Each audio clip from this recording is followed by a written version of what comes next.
Thank you. So we feel honored to have a chance to discuss about China market with some of our other colleagues together, including from private equities, from local multinational organizations, and from local industries. So we are happy to have this chance. I think today, people sitting here must be a China market fan. I know China has a lot of challenges, but there's big opportunities. So to start with, we can introduce ourselves each other's. I can take the lead. Okay, so I have two titles now.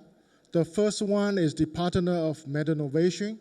Mednovation actually is a platform trying to introduce the overseas innovative medtech into China, to the China PEs, local players.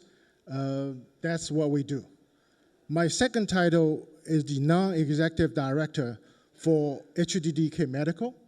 HDDK Medical is a full commercialization service starting from pre-marketing access, registrations, logistic distributions, and to sales marketings. And they have like 600 people on the ground. So that's me. My name is William. I forgot to mention. So maybe let's start here. Jason? I'm Jason Yao. I'm with a company called Pharma. And Pharma is a Chinese local corporation that's under a large holding group. And we started our business as a pharmaceutical manufacturer with a long history. But we're getting into the medical device sector back in 2015. And ever since, we have rapidly growing our medical device business over the last 8 years. And Pharma is publicly traded on Hong Kong Stock Exchange. So if you would like to learn more about us, there are public information that's available. Yeah, Jimmy Jin.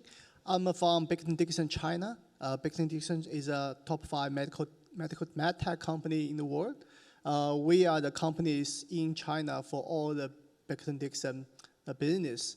And our China size is like 1.5 billion revenue, and our global is like 20 billion. We are basically run most of our business is consumer business. Yeah. Hi, everybody. William, thank you for inviting me and the rest of the panel. My name is Chris Shen. I'm a managing director with CBC Group. CBC is a Singapore-domiciled private equity fund. We're a healthcare dedicated fund, probably the largest in Asia. We manage about $7 billion US. And we do a lot of activity in Asia. Our largest office actually in Shanghai, but we're quite global in terms of our reach. I think our belief is that healthcare really kind of spans all borders. Our strategy when it comes to medtech and other areas of healthcare is really to look for opportunities as a private equity firm to acquire certain companies. So in areas where we find particular market interest on the medtech side, we've been in the vascular space, neurovascular, GI, ophthalmology, aesthetics, et cetera. How we interact with outside Asia companies, such as here in the US and in Europe, is really to almost like a strategic to look for opportunities that have a fit with some of the companies that we have already acquired. So looking for more innovative products that could be in companies that have a pipeline that could be synergistic with our businesses over there in Asia. Thank you. So let's start with opportunities. Otherwise, all the people will run away today. So, Chris, maybe start from you. What have you seen the biggest opportunities for medtech innovators in China market? Yeah, I think there are really some pretty key areas where innovators should be thinking about. I mean, obviously there's a lot of challenges as well, but obviously the markets are quite large, and if you know how to operate within that system, I think there's really some really attractive business opportunities. We kind of look at it from a kind of clinical stage and kind of indication. So interventional pulmonology is an area that we're quite interested in looking at urology, ophthalmology. So essentially, areas where there's a major impact that you can have on mortality or morbidity, those I think would be the places where you should really go. Okay, good. So, Jimmy, I see you jumping. You want to talk more about opportunities? Yeah, just last week I talked to my U.S. colleagues about the China market. I just give them an example. Right? China, our size, our company size is 1/7 of U.S. Just compared with U.S. The market growth is 2 times. Smaller, but grow faster. And China is, as you know, which is 12 to 15 hours behind US. I just give you an example. It's behind not only about time. It's also about the market maturity, market needs. Compared with US, there's even much more unmet needs, clinical needs in China. That's what I mean 12 hours behind. Look at US, we have much more room, unmet needs to be addressed. However, the priority of addressing needs are different. The US market is more care, quality of life, care about people. China is 12 hours behind. It's like 20 years ago. We care people, but not as much as care the US people to care the patient. The most priority is to cure the disease, right? That's, I think, the biggest opportunity is that huge unmet needs here. Okay, good. But one thing I want to add over here, you feel China market is much smaller than US. But I can tell you, when I worked for Stryker for 9 years, Stryker China endoscopy business is just second to US market. Overtake Europe, overtake Japan. So based on which sector we're talking about, some sector, China may even take over US. So it's big opportunities. Let's hear about local players, Grand Pharma. What do you think are the biggest opportunities? Yeah, I think I totally agree with you, William. I think when everyone thinking about Chinese market, the first thing come to mind is the population. We have a huge population, but if we are taking a closer look at the structure of this population, because over the years, China have this one-child policy, so the structure of this, the overall population is marching towards the older generation, and it's an aging population. So what does that mean to all of us in local players? Is that there are more maybe like chronic diseases that need to be managed through the healthcare system, and things like this can be a great opportunities down the road. And even if it's not there today, but probably 5 years, 10 years from now, it can be rapidly growing. Okay, good. So as a veteran in this area in China market, I've been like 30 years. What my observation, the opportunity in our industry is, you look at the China local player in medtech. IPO, after IPO, pre-IPO innovators, most of our company, their pipeline is very short. They only like 2 or 3 products, 5 products. Grand Pharma is the exceptional case, okay? But those companies, how can they survive in long term after IPO or pre-IPO? How they can survive, really have a successful IPO? They got to have a product. You look at the worldwide, no company, they can survive within only with 1 or 2 products. That's what I see the overseas medtech companies, the opportunities. There's a lot of needs for overseas innovative product, either licensing in JV or other kind of opportunities. So that's my input from my side. So, any adding on? I mean, I'll just add to that. I mean, that's actually a great thing that a lot of these medtech companies in China actually went public. And as a public company, it's always about what's next. And so pipeline all of a sudden became super important. But a corollary to that is that all of a sudden IP became really important. So now you have like Chinese companies that are very focused on IP, developing IP, investing IP, protecting IP. So I think it's actually been very good for the industry. Yeah, great. Chris, you mentioned about IP. I think let's talk about the challenges then. I think opportunities is easy to see, easy to say, populations, but challenges, China challenges is very unique compared with other advanced markets. Like you mentioned about IP. So I get a lot of questions regarding China IP or copy product, imitation product. What do you guys think about IP protection in China, or any risk for overseas medtech company getting into China will be soon get a copy of that? I think the challenges, there's multiple challenges. IP is definitely one of them. Generally speaking, US and European developed markets have the high protection of IP. We do observe quite a few Chinese companies, they are just doing the copycat. Yeah, I attend a US expo.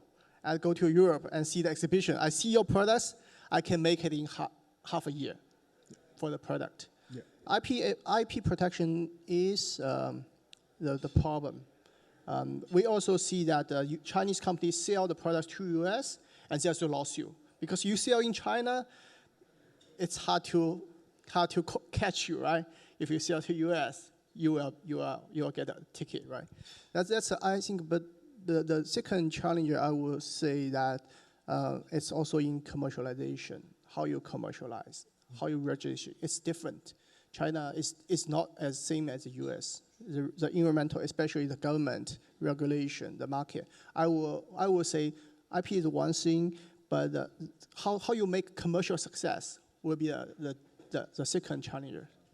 Okay. So Jason, what's your opinion on it? Yeah, so I think IP protection has some histories of being there are companies they're just trying to copy a product and then bring the product to the market quickly. But I think right now the government see the problem of having a weak IP protection over the entire country. So now they are putting more emphasis in the IP protection. And we have seen a lot of cases so far that infringement do have a big fine. And on top of those, so from Grand Pharma's standpoint, when we are doing due diligence, we are taking the Chinese IP very seriously.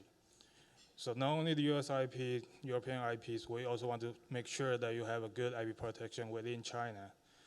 And as we all know that, so IP information is still public, there are trade secrets. So when we are working with our partners, I think under this confidentiality agreement and it's our shared responsibilities to protect our core IP or core intellectual, the core technologies so that we can still bring this product to the country safely.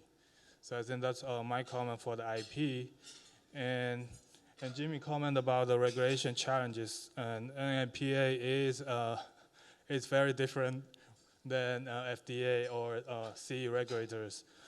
So I think as a local player, as one of our strengths is really to help companies that's outside of China to gaining a regulatory approval. That's definitely one of our strengths.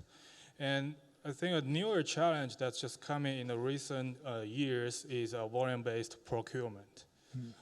So what volume-based procurement, or we just call it VBP for short, is that the government trying to modulate certain product categories that really trying to exchange the market share by these all the manufacturers coming together who can offer the lowest price. So what that means is that the cost pressure become really high. Yeah. And that puts up a lot of pressures for these local startups or startups who used to partner with that. Yeah, I understand. I think volume-based procurement or some other pricing pressures happens worldwide. I think China in its unique way. So I agree this is a big challenge. But I want to adding on this the challenge regarding IP for different perspective. I know IP registration in China is a must. However, your product itself need to be high-tech enough, not easy to be copy it.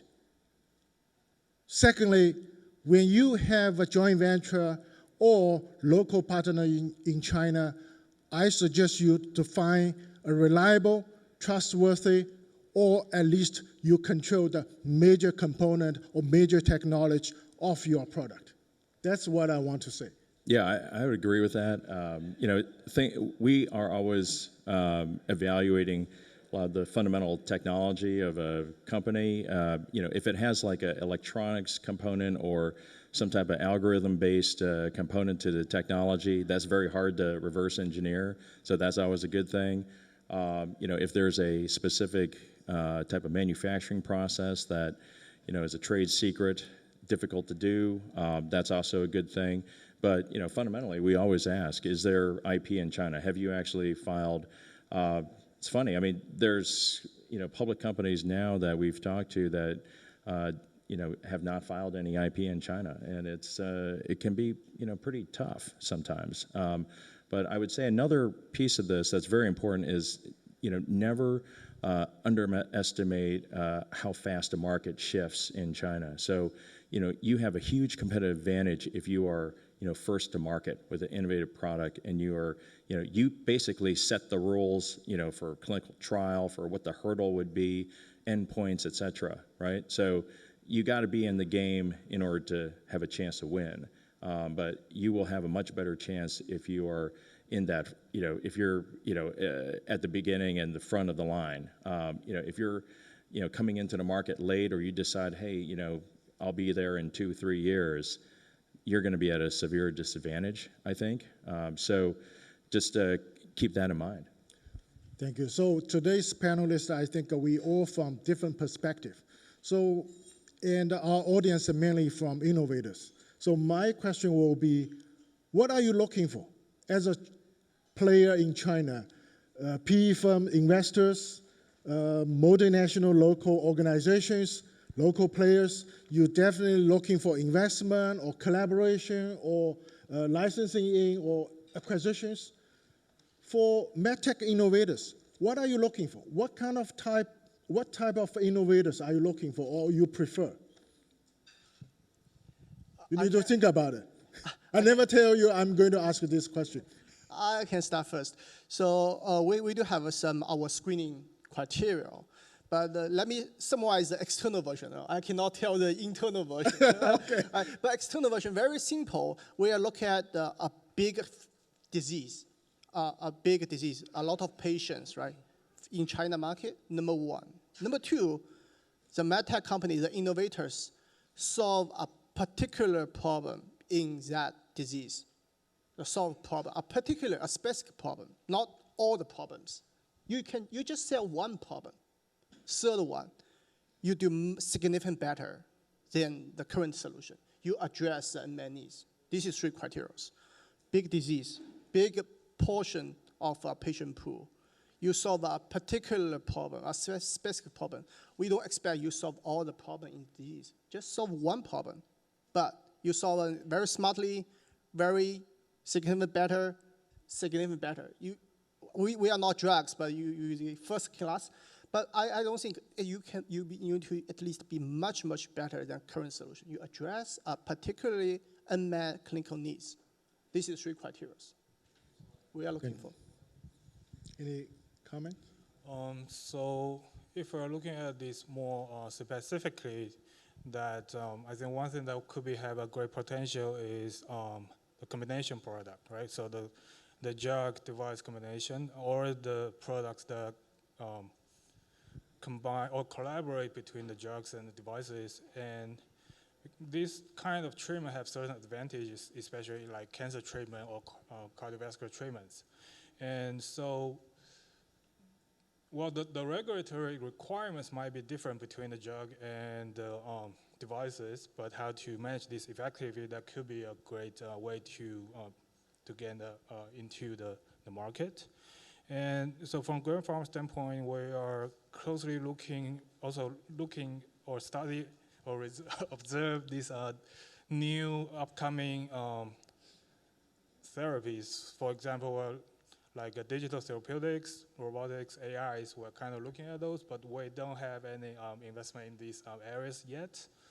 And if we take a step back, more generally speaking, when we're looking at an investment opportunity, we are going to look at if this product is looking or targeting towards a large market. What I mean by a large market is that, so we have to look at the healthcare system. Is it pretty much established within China? So I can give an example like coronary or cardiovascular disease versus neurovascular disease. The cardiac care system within China over the last 20 plus years have become pretty much mature. So it is a really big market. But if you're looking at the other side, diseases like ischemic stroke, which require short treatment window, the healthcare system is still underdeveloped. So as a result, that will definitely limit the growth potential as a manufacturer or as an innovator. And so overall, I think we're looking for a product that's targeting a large market and also have a short learning curve, a broad application, and also bring a good clinical benefit. I can probably give a quick example from our current investment. So within our current investment, there's a company called Fastway Medical. Fastway Medical is based in the Minneapolis area, who is developing intravascular lithotripsy, which provides effective procedures and also cost-efficient treatments. And it's a short learning curve, right? Just push a few buttons.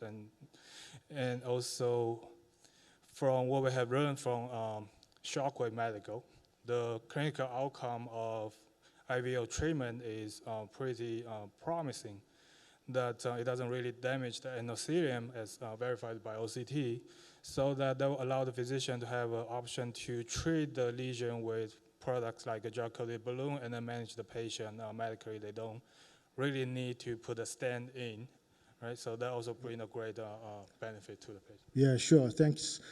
Chris, you just mentioned some kind of similar topic, but would you have anything to add?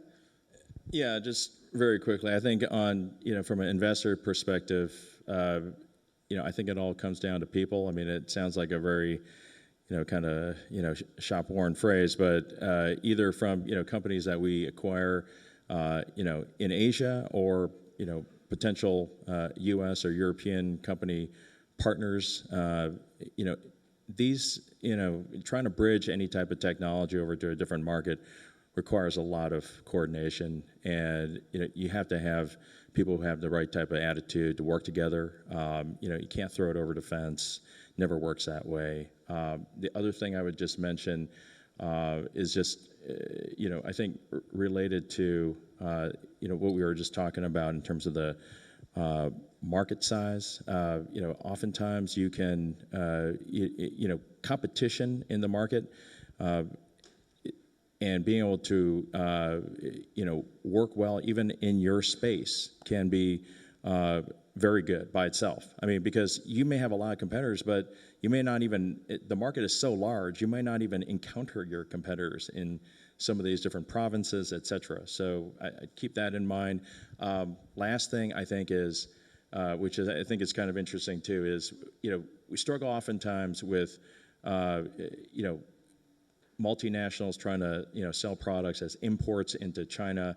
The margins tend to be not so good for the manufacturer, and then the end user price tends to be way too high, on the China side. So oftentimes we think very hard about how we can localize some of that manufacturing, because that way you can get the cost of goods down, you can get the overall cost of the product down as well.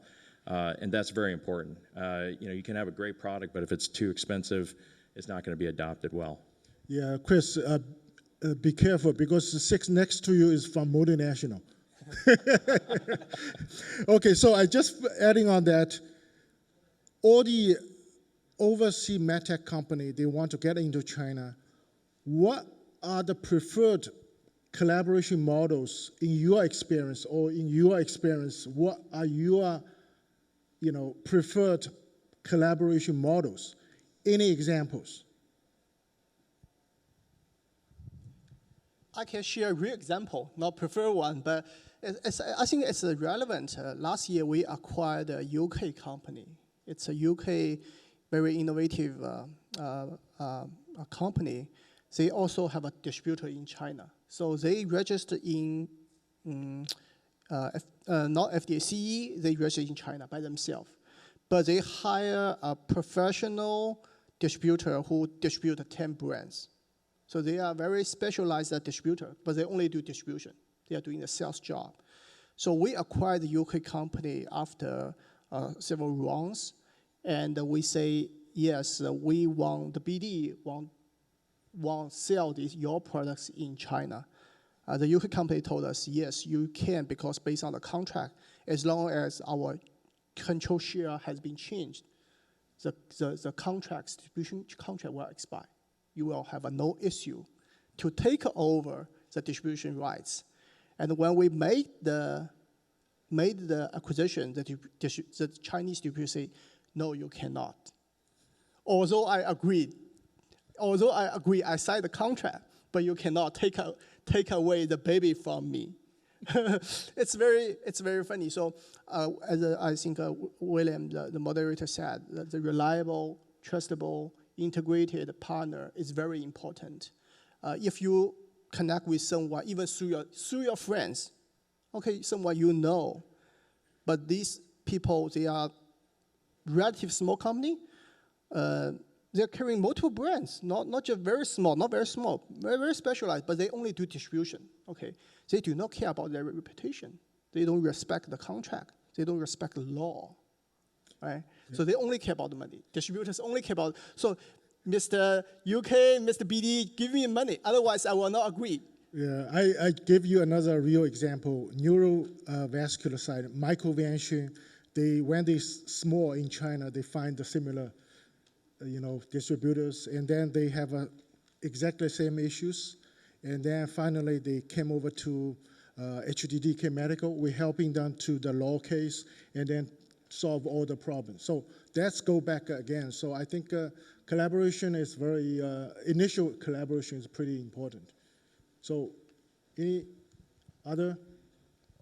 Yeah, I mean, we prefer to have a relationship with a innovator company, whether or not it's a JV or a licensing type of deal, or if we're a minority shareholder in the company. I mean, it's, like I said before, it's all about the people. We evaluate it from that standpoint fundamentally.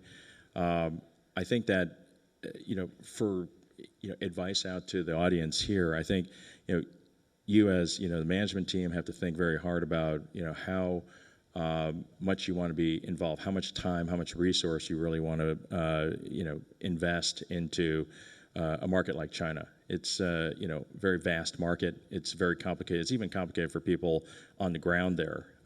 So, my recommendation, and you could say I'm biased, but we think that the best path to success is to work with a good partner out there who's aligned in terms of the same interests as you, right? If it's about building value, about increasing revenue, it's about increasing market share. You got to really understand what are the motivations of the partner you have in China. I think that's a very important step in terms of validating who's a good partner. It doesn't matter if it's a JV or licensing. For us, we do this model a lot, on the pharma side, on the medtech side. So we, do not want to mess up, this, this kind of system that we built. So our reputation is kind of the most important thing. So that, in some ways ensures that, we want to keep this going, and we're going to, work well with others. I think as a local player, I agree with both what you said, is that reputation of the company and the trust between the partners are really important in these kind of deals. In terms of the specific deal structures, because right now the geopolitical tension and the policies that's developed within China, for example, in China for China policy.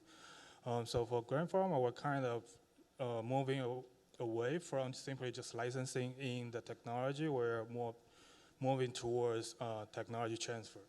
And that is definitely under, like I mentioned earlier, back to the IP conversation, that because once we build up a relationship to that level, it's really our shared responsibilities to protect the product, to protect the technologies within the Chinese market. And that way we can become more successful. And the other benefit of doing this kind of deal is that we can help the companies to tap into the Chinese manufacturing ecosystem, right? So eventually we know that that can probably significantly reduce the cost of your product and eventually make the product more competitive, even globally. Okay, thank you. So because today I think we are talking about Chinese market, the opportunities, the challenges, and from different perspectives, from investors, from multinational local operations, from local players. So my last question will be, do you have any do or do not suggestions for any of the overseas medtech companies if they want to get into China? I think for dues, the first thing that comes to my mind is make sure you file your IP in China. That's really important. Okay, great. So, my point that the do and don't is the same. So if you're a medtech company, your aim, your goal is to eventually sell yourself. Please be very careful to select a Chinese partner. I'm saying if you want to eventually sell your whole company to someone else, right? If it's your goal, it's your exit plan, please do be very careful to select a Chinese partner. Don't select a partner through his history or referral of a friends. You need to take care of the reputation, especially the size of the company. Some of a company is a pure distributor. They really don't care about the contract they sign. They will agree with you every term. As long as there's no money, as long as they don't pay you, they will agree with you every term you propose. And when it comes real, they will say, yes, I signed, but you need to give me money. At that time, you will have trouble because it's not just China. We also have one case. We are discussing acquisition of a global firm. They have a Chinese partner.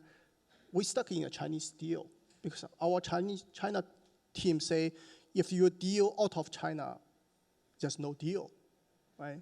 If you don't have the deal, including China, as a global company, we cannot acquire a company without China market. There's no deal. We do have another case that we say no deal. So that's my suggestion. So please, very careful to select a partner. Don't rush. Don't rush. And don't just trust the referral of a friends, or you just say, hey, you have been very experienced. The more experienced he is, the later you will have more trouble because he is very experienced in China and you are not very experienced, right?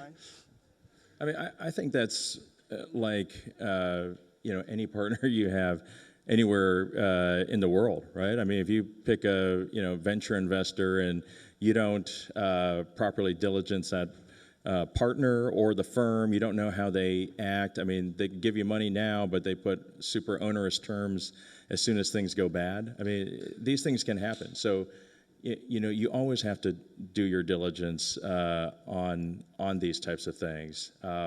Thing I would really focus on is just, be open-minded in terms of knowing, the market opportunity and the challenges of entering new markets. It's not always going to be the same. I think, my colleagues here talked about this a little bit, but, I would suggest if you can, if you're really interested in the market over there in China, spend some time over there. If you're working with physicians in the U.S., see if they can introduce you to, some of their colleagues in China, visit them, understand the environment in which they work, types of patients, the patient flow, the training level, their facilities, all of that. And I think you'll get a lot of education just from understanding those pieces of it. But like my partner said here, you really want to just go in with eyes wide open. Okay, thank you. I also have some comments for Do. Is I suggest you guys, you do consider China market. If you don't consider China market, your board members is going to ask you. I'm sitting in several companies' board in China medtech companies. I always ask, what are your expansion plan for the worldwide? So if you are US-based or Europe-based, your board members is going to ask you, what is your plan for China market? So please do considering China market early enough, have your plan. The plan not has to be investment, JV, or whatever. You can hands off, you can hands on. But you need to have a strategy. Please do not underestimate the complication of Chinese healthcare system. Compare with US, China is totally different. There's 90%, more than 90% hospitals belong to the government. All the doctors are semi-government employees. The system within the hospital, the treatment system, the diagnosis system, the follow-up system, totally different from Europe, from US. So do not underestimate the complication, the differences of the Chinese system. So that's my, do and do not. So any other suggestions maybe helpful for the audience? I would just say, I feel really, glad that there's been some, good comparables that have, been executed in the market in the last couple of years. If you look at, publicly traded companies like Penumbra or Shockwave, right? They've done China deals, and they've done a license with local manufacturing. They've done a joint venture in the case of Shockwave. High Life did a deal with my friend's company, Peijia. So there have been some high-profile deals that have been done, and I think that's another thing. Go talk to the CEOs of those companies, understand what thought processes they went through, type of negotiations, but and I think to a large extent those partnerships have gone very, very well, and so. We're giving you a lot of watch outs and cautionary tales, but there are real opportunities out there. But like any opportunity, you have to, be very thoughtful about how you enter in there. Thank you. So it's a little bit challenging for us because we try to have put in a nutshell regarding China market opportunities and the challenges. But I think our panelists will be here for a minute, and if any questions, we can continue to discuss, or welcome to China to take a visit to understand the China market challenges and opportunities. So thank you very much. Thank you for the panelists, and thank you for the audience. Your attention and your fun to the China market. Thank you.